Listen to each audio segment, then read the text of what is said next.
It's October 2nd, 1980. Ali fights Larry Holmes.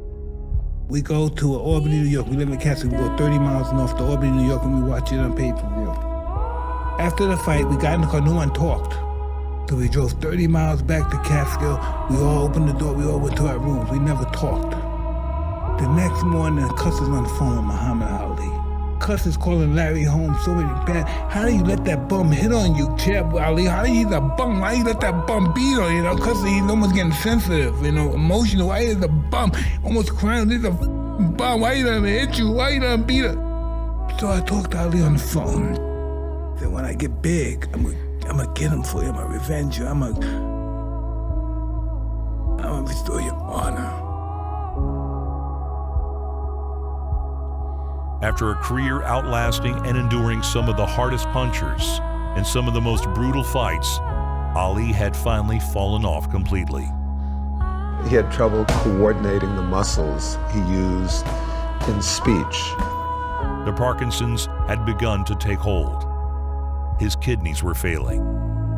His own doctor quit his corner rather than have anything to do with it. Larry Holmes learned at the side of the great as a sparring partner, but the time had come to step out of Ali's shadow and into the spotlight. It came to a head in 1980 when Larry got his shot at the title. That same legendary stubbornness that kept Clay in wars as a young man was still keeping Ali in fight after fight as an old one. There comes a point where enough is enough. For Ali, Manila and Joe Frazier were enough 5 years earlier. Now, the student had grown into the master into a frail old man. Ali took a hellish beating for far longer than the world could stand to watch. Legends die hard, and Ali is learning that even he cannot be forever young. Nobody was happy about it, least of all Larry Holmes. He'd asked the ref to stop it and even cried during a post-fight interview. Really respect Ali a whole lot. It hurt you to punish him that way, didn't it? I feel that he fought one of the baddest heavyweights in the world today, and you cannot take credit from him.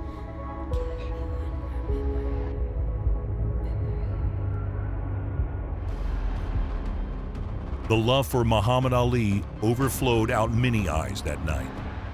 It was in upstate New York in the Catskills where a teenage mutant ninja person is brooding. Mike Tyson was adopted by Cus D Mato. Cus had been training champions since the 50s. Floyd Patterson was the youngest heavyweight champion ever at age 21. As an older fighter, Floyd and Cus fought Ali twice.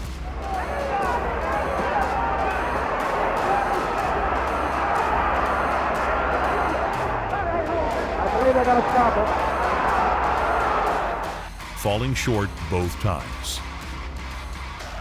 Now Ali wants to punish him. You see it? They are right above it. Ali is after him.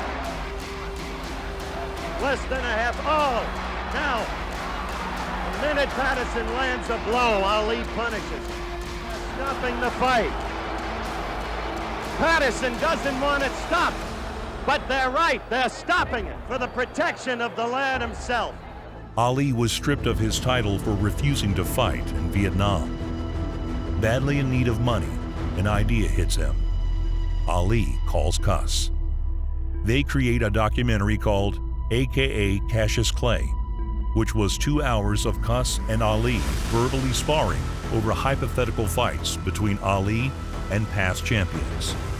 At one point, the sparring goes physical, and Cus manages to land a jab on a chastened Ali.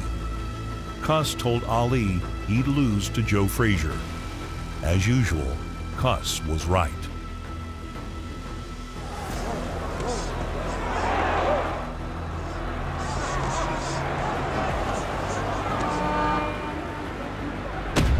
Coming up for round 13 now. Time is important here.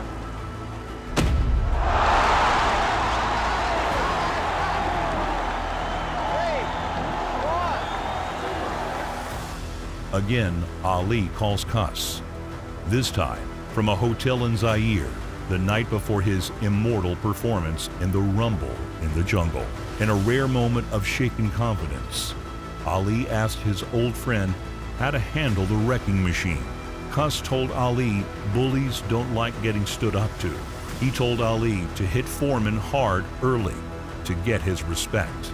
All those legendary lead right hands Ali landed early were a result of that conversation.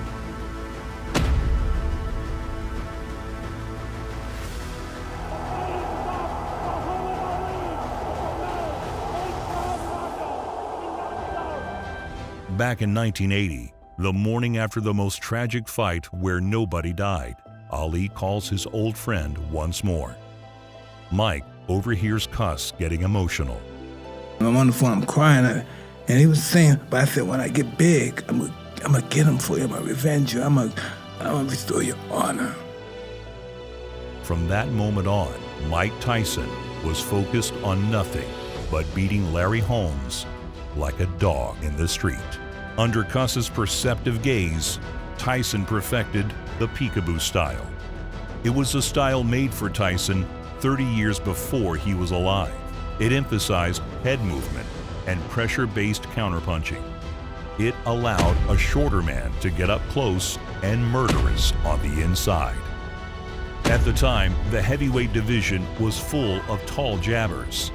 It turned an opponent's every jab into an opportunity to counter. Mike did not need to land much to end a fight. When you combine that with Mike's natural ferocity, he became a generational recipe distilled for destruction. On the other hand, Larry was a gritty champion with a genius jab. Unforgiven by the fans for his vivisection of Ali, Larry did all he could. He rose to the championship occasion in an epic 15-round war with Ali's old rival Ken Norton to take the title. Not even that could put aside anger of the legion of Ali fans. Larry got bitter. Fans weren't shy about their dislike of him. Larry was more than happy to clap back. Based upon that early lead, Holmes has been declared the winner. Now I can't see from my position into that melee. Holmes had his undefeated streak broken by Michael Spinks. That was short. That right hand was short by Spinks. There's the right hand. Holmes is really just trying to intimidate Spinks, and it's absolutely not working. There you see Holmes moving behind his left. He'd come up from light heavyweight to win a tight decision and the championship, ending Larry's run at Rocky Marciano's record. After losing an even tighter decision in the rematch, Larry retires furious in 1986. It appeared Tyson would never get the chance to avenge his idol. In slithers Don King. $3 million and a title shot at Tyson proved too good for Larry to pass on. He was 38 years old and had been retired for 2 years. The chip on his shoulder and zeros in his bank account were too big to ignore. Against everyone's better judgment, Larry, just like Ali before him, couldn't turn down one last fight against a killer. Ali made the trip and was introduced before the fighters. Before he left the ring, he leaned in and reminded Tyson what he promised years ago he hadn't forgotten.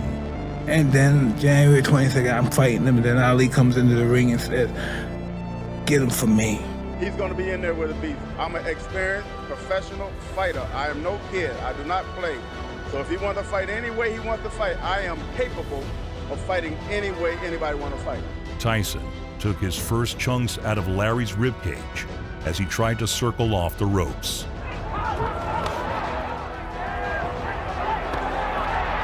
Replay is Tyson boring in. Look at the look on Larry's face. He looks almost in total fear. Larry was a former Penn State champion wrestler, and against Mike Tyson, his grappling pedigree was the only thing that kept him standing. Brilliant defense. Mike really hasn't been able to catch him flush yet. Larry Holmes had the best jab in boxing history, and Mike made getting around it look easy. In round 4, Tyson landed the straight right that made his words come true. Tyson swarmed on Holmes and finished the old man quickly. Larry's down again. Down he goes. It was the only knockout of Larry Holmes' career. 17 seconds. He may be able to get by the round. He should be hanging on. Nail on the right hand, the left hand. He's going to hang on. I'm going to stop the fight. Down he goes. Larry's hurt. It's all over. He is knocked out. He didn't even bother the count. It was a vicious, vicious right hand. It came like a bolt. When I watch somebody like Ali, I watch somebody that's really the real deal, then I know I'm not great. When you see greatness, then you know that's not me. That's just my ego. No, that's just my ego. Ali will fight you till he dies. You have to kill him. He's not gonna quit. I want to believe that I'm that guy. My ego tells me that, but the reality of it is that I love my beautiful wife. I love this life that I have. I can do almost anything. And I might not want to give this up just to prove that I'm a tough guy. But Ali would. That's what I know. Everybody can call me what they want and this and that. I'm no greater than Mike as I am. But I know what greatness is.